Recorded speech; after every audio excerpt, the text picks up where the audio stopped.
And a very Merry Christmas Eve to you. It's the Matt Sager Podcast, the night before Christmas, and the week before my birthday, come to think of it.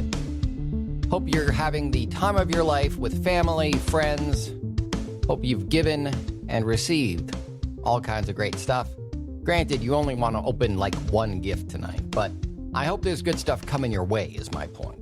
I hope this holiday season and the new year are splendid ones for you and I both. And as for my birthday, oh boy, turning a real corner there. Older than I'm frankly comfortable copping to right now. I'm still too young to die. So there's that. Happy birthday to me, and happy new year and holidays to all of you. So it's going to be a quick one tonight. Family and friends and food and loved ones. That's the order of the day because it is, as I said, Christmas Eve. But I did want to do some year-end wrap-ups, some top lists. And also bottom lists. I'm going to do my best ofs and worst ofs. Beginning tonight with the top 10 TV episodes. See if you can guess any of these. I'm going to do another episode of the podcast in which I do either a top 10 TV shows or a top 10 TV and streaming, or perhaps I'll divvy them up into different categories. I would really value your feedback as to how to proceed with this. So do get in touch. You can email matt@mattsager.com or call 646-535-4788, or for more ways to get in touch with me via social media, etc.,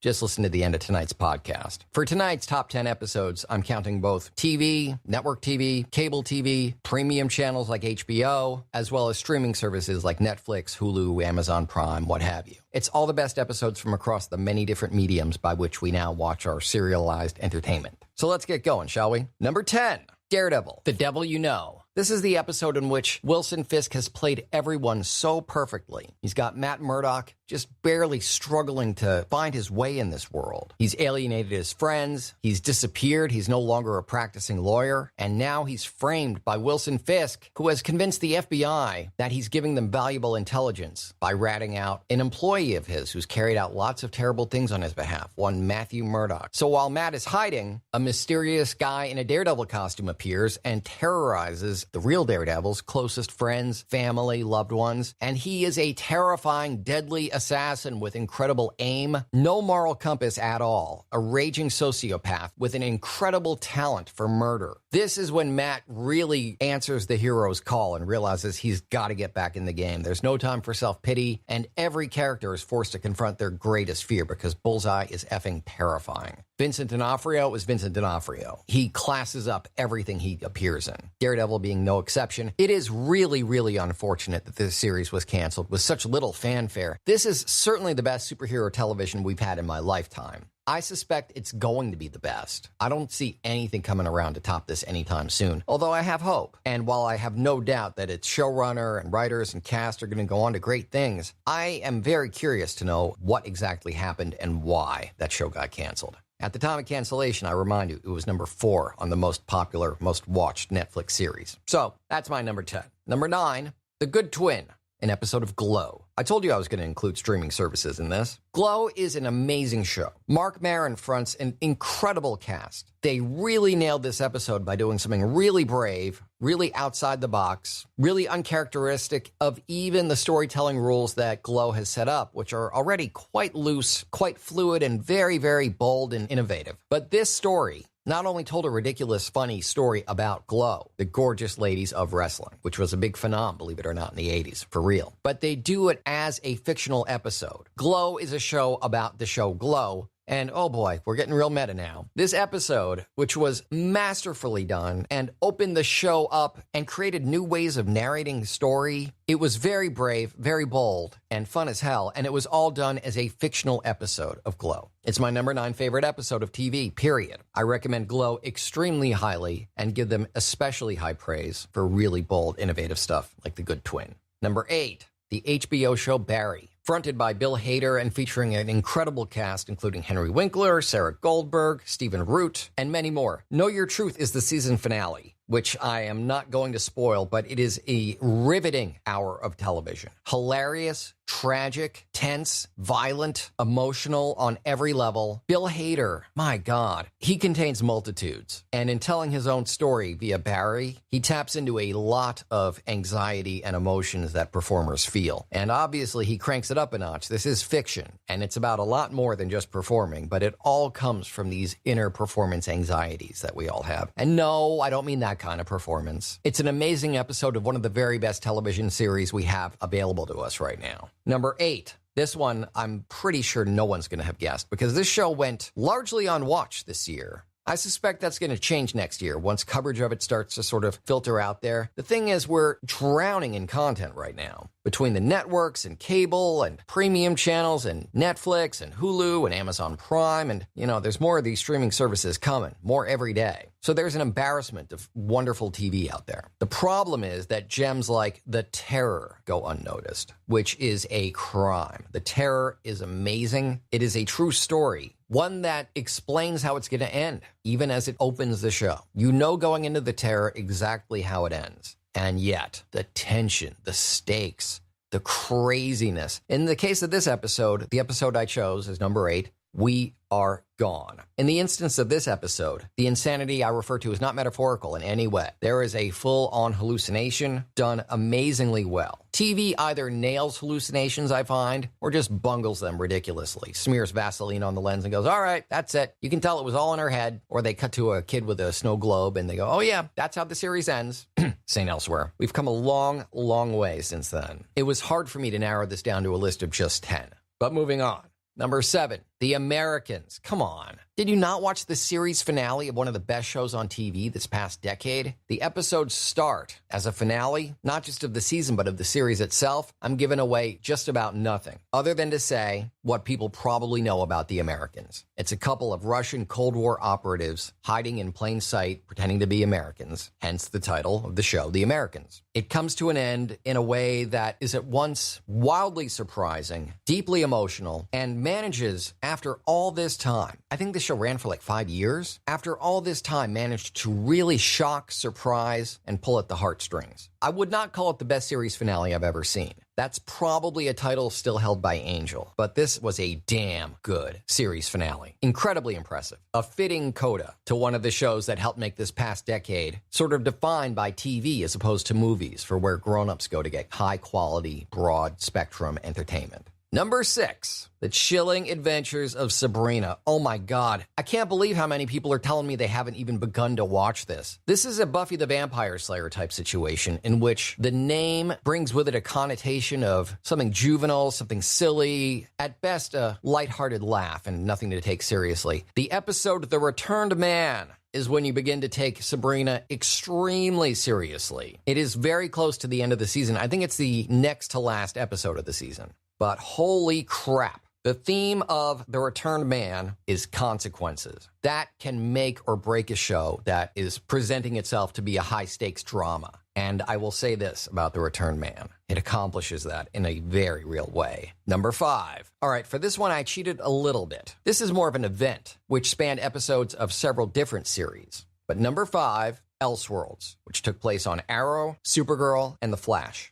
As a kid, I loved comics and loved superheroes and wanted so badly to have superhero TV. I can't even tell you. Like, even that stupid Fred and Barney Meet the Thing show was a big deal for me because you could see a guy who was not, his name was Ben Grimm, but he was not the Ben Grimm we know and love. He was a dumb kid with rings and he'd go, thing, ring, do your thing. And that was among the top tier superhero entertainment shows in my childhood. My childhood sucked. I do remember one night watching the superhero roast, or the roast of the superheroes, something like that, where Ed McMahon comes out and goes, oh, what are we doing, Batman? And they had Adam West as Batman, I believe Burt Ward as Robin, and then a ton of unemployed 70s actors who you know from like every made-for-TV movie. And, this is not to in any way besmirch their abilities, but I will besmirch the wardrobe department of the superhero roast. Holy crap. It just looks like a bunch of middle-aged men and women, not even cosplaying on the level you think of today when people go out to Comic-Con. It looks as though there wasn't even wardrobe designed for these people. Just that the costume department went around looking for colorful fabrics. Everyone looked ridiculous, and that was peak superhero TV in my day. Elseworlds brought us, well, let's see. They brought back John Wesley Shipp as the Flash. They brought us back to Smallville. They connected the universe even as they exploded it, and they set us up for an even bigger event coming in 2019. Prepare yourself for Crisis on Infinite Earths. Holy shit. If you had told me as a kid that one day that would be on television, I would have said, you're on acid. And you might be. It is Christmas Eve, so do whatever you wish. This holiday was originally Saturnalia, a very, very different kind of holiday.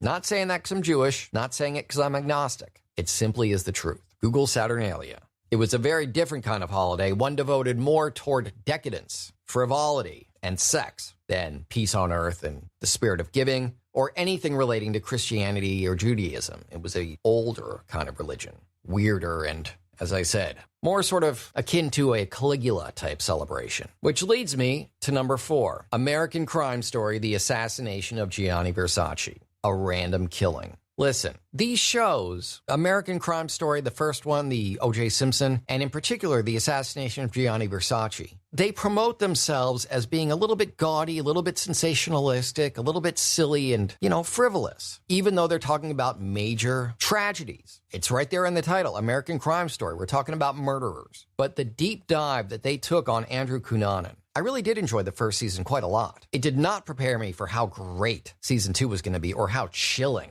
And a Random Killing, oh God, don't make me a poet here, is chilling. The way this season worked was it went backwards in time. Before looping back around again, what they did was open up with the shooting. Again, I'm not spoiling anything that's not in the title here. And then they went backwards in time. And by the time they got to a random killing, you get to see Cunanan way before he's making headlines. He's already crossing the country, leaving a bloody trail behind him. The fact that this is a true story just makes it all the more gruesome and dives deep into the psyche, not only of the killer, but of his victims. Victims who, you really haven't heard that much about. Cunanan was made famous for killing Versace, but that was not his first. Here we get to see a psychopath cutting his teeth. It is quite an episode of television, really engrossing and completely true. And speaking of sort of heartbreaking, tragic, true stories, another win for Netflix at number 3, Dirty Money.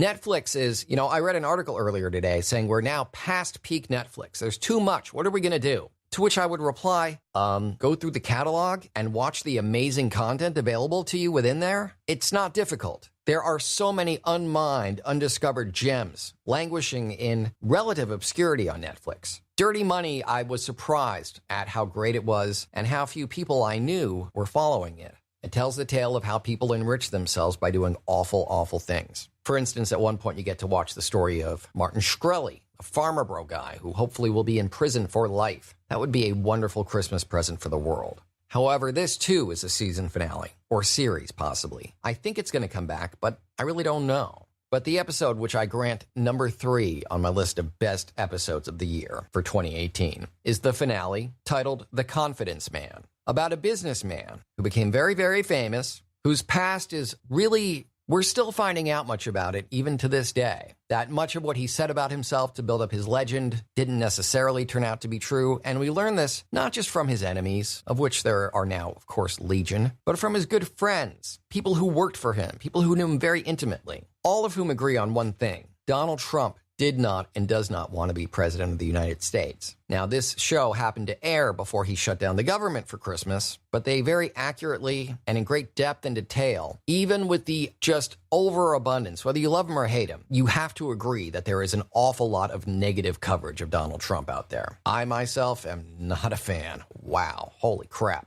Long before there was ever a possibility of him entering the world stage, let alone as president of the United States, he was yelling at me at parties. Guy was an asshole. But if you're going to do a show about him or an episode of your TV series about dirty money, you've got to go outside what is known. You've got to dive deeper. You've got to do a uniquely singular take on this multifaceted guy. And it tells the tale from the very beginning, from his friends, from his enemies, and from historians, those who've worked with him, those who've known him best. It paints a picture of, and I actually think I'm quoting verbatim from one of the people on this episode talking about Trump, but it makes it very clear that in the realm of business, you don't want to compare Donald Trump to Henry Ford. You want to compare him to P.T. Barnum. And they spend the episode explaining exactly why and how that is, and how he came to rise to such power, to the shock of the world, perhaps no one more so than Donald Trump himself. Number 2, this is a good one. I've talked about this episode at length numerous times on this podcast. Better Call Saul, Wiedersehen, the penultimate episode of season 4, directed by Vince Gilligan and telling so many stories, introducing Lalo to the world.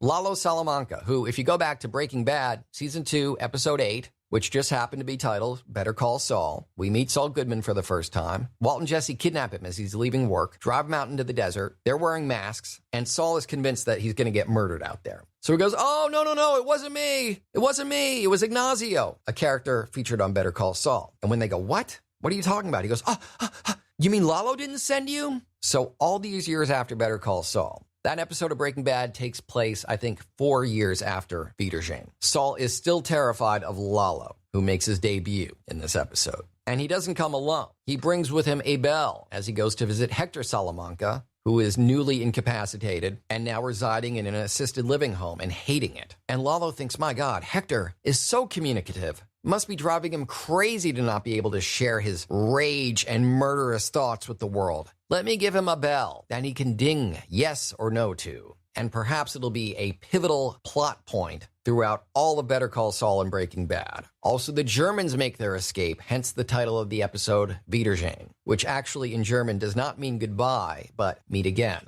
Yeah, the Germans' fortunes are mixed. The bottom line is there's a reason why jobs are secretive and incredibly high paying, and you take the risk, but understand that you are taking a risk. What I said before about Sabrina and consequences come hard for the world of Better Call Saul. Even as Saul himself, or Jimmy McGill as he's currently known, is spiraling down the drain and just inches away. You can see it beginning to form in this episode. He is becoming Saul. I believe in season 5, he'll just call himself Saul, finally. But we'll see. Wiedersehen was certainly a step in that direction. Now, my number 1 episode, I wouldn't be surprised if some of you share my feelings on this. I also wouldn't be surprised if you guessed it. But as always, when you're doing lists like this, I hope I've caught you off guard a little bit.